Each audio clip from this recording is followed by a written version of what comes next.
sejahtera untuk kita semua. Kita berjumpa lagi dalam program 100 Hari Berdoa. Saudara-saudara, saya harap kita semua dijumpai dalam keadaan sehat dan diberkati oleh Tuhan.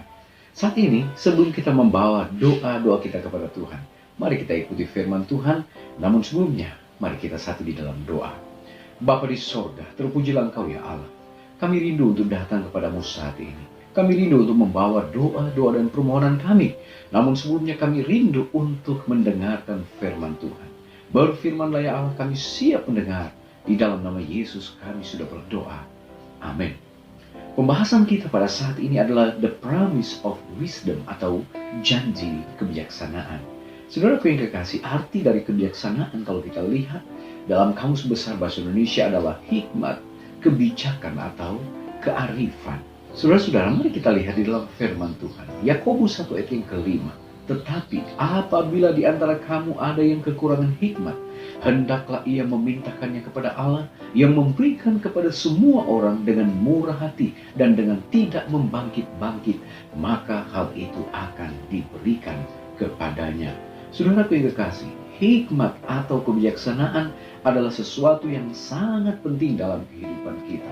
Untuk mengambil keputusan, untuk melakukan sesuatu, maka kita membutuhkan hikmat dan kebijaksanaan.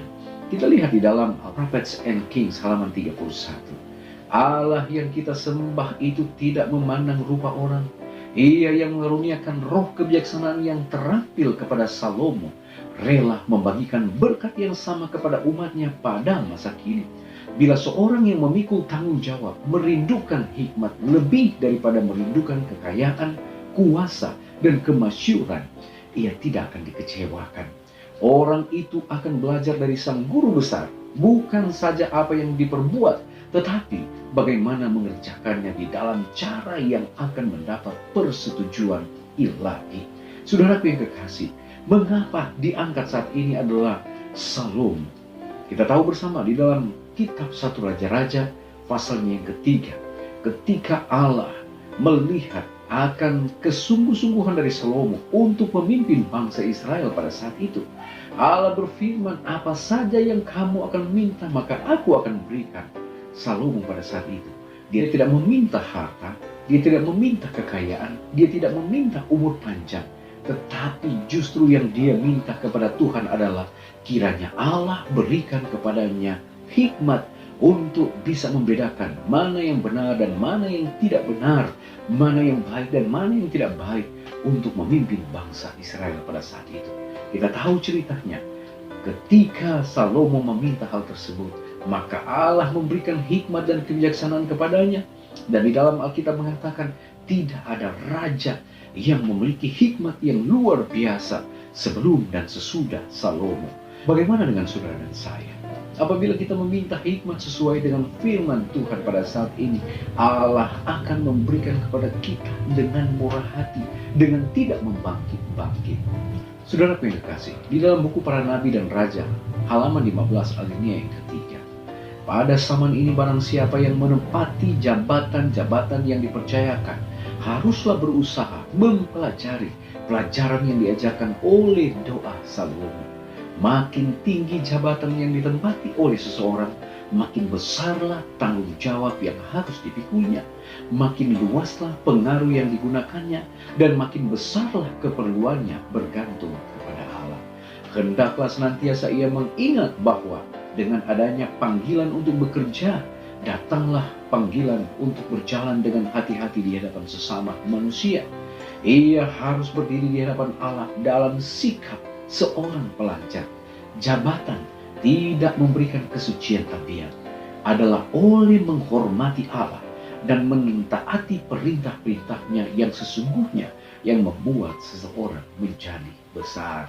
Saudaraku yang kekasih, sangat penting bagi kita untuk meminta kuasa Tuhan, untuk memiliki tuntunan dari kuasa Allah, untuk meminta hikmat akal budi dan bergantung sepenuhnya kepada Allah, agar kita di dalam setiap tanggung jawab yang Tuhan percayakan, kita akan kerjakan dengan sebaik mungkin. Dan panggilan pelayanan ini akan berjalan dengan sebaik mungkin, memberikan kemuliaan bagi nama Tuhan. Saudaraku yang kekasih, Yesus adalah hikmat. Dia tahu sepanjang waktu mana tindakan yang paling bijaksana, nasihat yang paling bijaksana, jalan yang paling bijaksana ke depan. Hidup memberi kita banyak tantangan, baik yang berhubungan dengan panggilan Anda, keluarga Anda, pelayanan Anda. Kita selalu membutuhkan kebijaksanaan ilahi. Puji Tuhan, Dia mau memberi hikmat kepada semua yang meminta. Apakah Anda bersedia menerima nasihat Allah, bahkan ketika itu bertentangan dengan kebijaksanaan atau ide-ide Anda sendiri? Maukah Anda membuka hati Anda kepada nasihat-nasihat bijak dari Yesus, dari firman yang menuntun pada kehidupan kebenaran dan kasih? Saudaraku yang kekasih dalam Tuhan, saat ini marilah kita meminta kepada Allah agar kita diberikan hikmat, agar kita diberikan kebijaksanaan, agar kita diberikan akal budi, agar supaya di dalam setiap perjalanan kehidupan kita, langkah-langkah kehidupan kita, kita akan berjalan sesuai dengan tuntunan Tuhan, sesuai dengan kehendak Tuhan, sehingga melalui kehidupan kita, kita boleh menjadi berkat bagi banyak orang dan menjadi kemuliaan nama Tuhan semata-mata. Tuhan Yesus memberkati kita. Amin. Baik saudara-saudara, kita akan datang pada doa saat ini.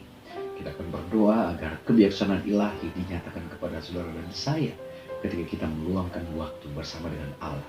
Yang kedua, kita berdoa untuk gereja-gereja, sekolah, dan lembaga-lembaga Advent saat mana di situasi pandemi COVID-19 ini, agar tetap terjaga, mereka boleh terus berkembang untuk melayani akan pelayanan di bidang pendidikan, di bidang pelayanan gereja, dan juga lembaga-lembaga lainnya. Kita juga berdoa bagi para pelajar rumah Tuhan dari gereja kita yang saat ini membutuhkan campur tangan Tuhan agar mereka boleh menemukan pasangan yang rohani. Dan kita berdoa untuk Rumah Sakit Advent Tokyo yang telah melayani kota itu selama 90 tahun, agar Allah memberkati dan memberikan kemajuan pekerjaan Tuhan dan boleh juga menyiapkan jiwa-jiwa untuk dimenangkan. Baik saudara, mari kita bersatu di dalam doa. Bapa kekal, Allah yang bertakhta di dalam kerajaan surga, kami sangat bersyukur pada saat ini oleh karena Tuhan menolong kami, Tuhanlah yang memberkati kami. Terima kasih untuk firman yang begitu indah, sehubungan dengan the promise of wisdom atau janji kebijaksanaan. Tolonglah kami Bapa, agar kami dimampukan untuk memperoleh hikmat dan kebijaksanaan. Mampukan kami untuk mendapatkan hikmat ilahi, sehingga di dalam kehidupan kami, perjalanan kehidupan kami, hal-hal yang kami lakukan atas tuntunan dan penyertaan hikmat ilahi saja. Bapa di sorga, tolonglah kami, sehingga di dalam kehidupan kami, hal-hal yang baik kami boleh nikmati, hal-hal yang baik kami boleh lakukan untuk kemuliaan bagi nama Tuhan. Kami berdoa untuk gereja-gereja, sekolah-sekolah, dan lembaga-lembaga dari organisasi kami. Biarlah akan terus dipelihara oleh Tuhan. Biarlah semuanya ini boleh menjadi alat untuk membawa jiwa-jiwa dimenangkan bagi hari Maranatha. Di dalamnya Bapak kami berdoa juga saat ini, biarlah Tuhan akan menolong para lajang dari anggota-anggota gereja kami yang saat ini mencari pasangan hidup. Tolonglah mereka Bapak, agar mereka mendapatkan pasangan yang seimbang, pasangan yang rohani, pasangan yang sesuai dengan petunjuk Tuhan. Kami berdoa juga Tuhan saat ini Bapak, untuk Rumah Sakit Advent yang berada di Tokyo. Biarlah Tuhan berkati rumah sakit ini. Kurang lebih 90 tahun rumah sakit ini berada di kota tersebut. Tuhan tolong kiranya ke depan ini pun akan terus melayani kota Tokyo. Dan kami percaya lewat rumah sakit ini juga ya Bapak, kebenaran bisa diperkenalkan bagi banyak orang. Bapak di surga, kami terus berdoa kiranya penyertaan Tuhan dan kami mendapatkan perlindungan dari Tuhan. Bapa di surga, ini menjadi doa dan permohonan kami. Ampuni dosa kami, dalam nama Yesus kami sudah berdoa. Amin. Puji Tuhan saudara-saudara, pertemuan kita saat ini telah selesai. Kita Tuhan Yesus memberkati kita. Amin.